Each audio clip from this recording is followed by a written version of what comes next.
بسم الله الرحمن الرحيم تبارك الذي بيده الملك وهو على كل شيء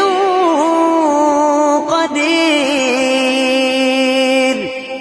الذي خلق الموت والحياة ليبلوكم أيكم أحسن عملا وهو العزيز الغفور الذي خلق 7 سماوات طباقا ما ترى في خلق الرحمن من تفاوت فارجع البصر هل ترى من فطور ثم ارجع البصر كرتين ينقلب إليك البصر خاسئا وهو حسير ولقد زينا السماء الدنيا بمصابيح وجعلناها رجوما للشياطين وأعتدنا لهم عذاب السعير وللذين كفروا بربهم عذاب جهنم وبئس المصير إذا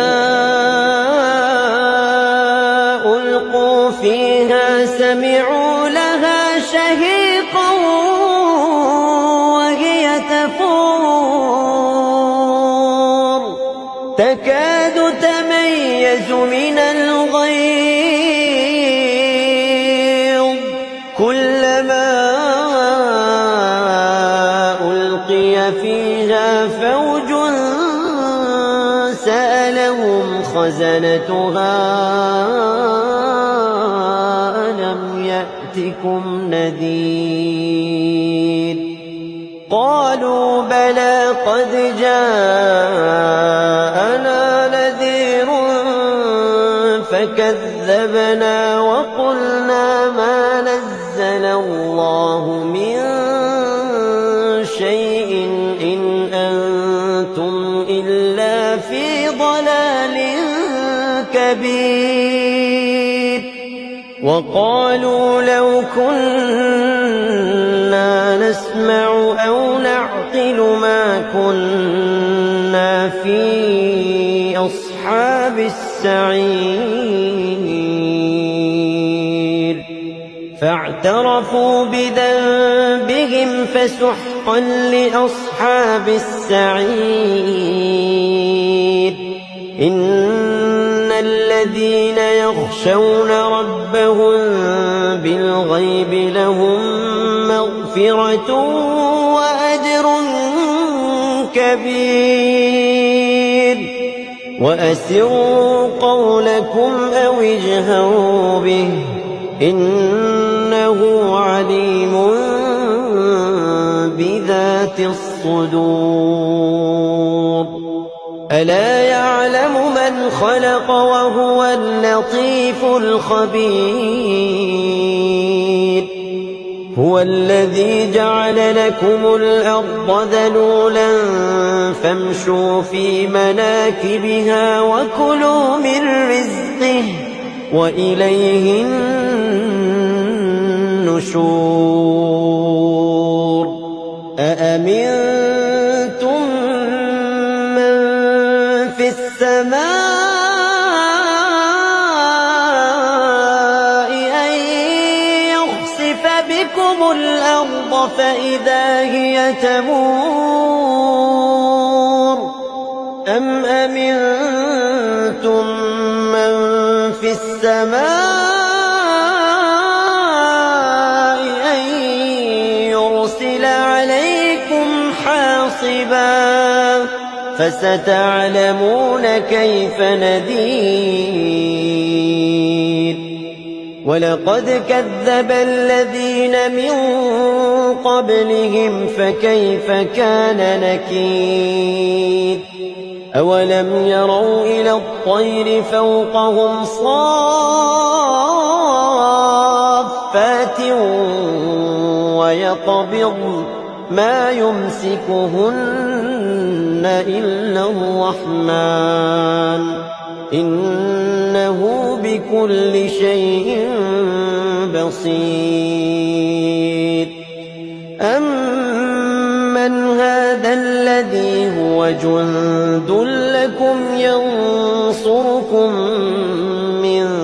دون الرحمن إن الكافرون إلا في غرور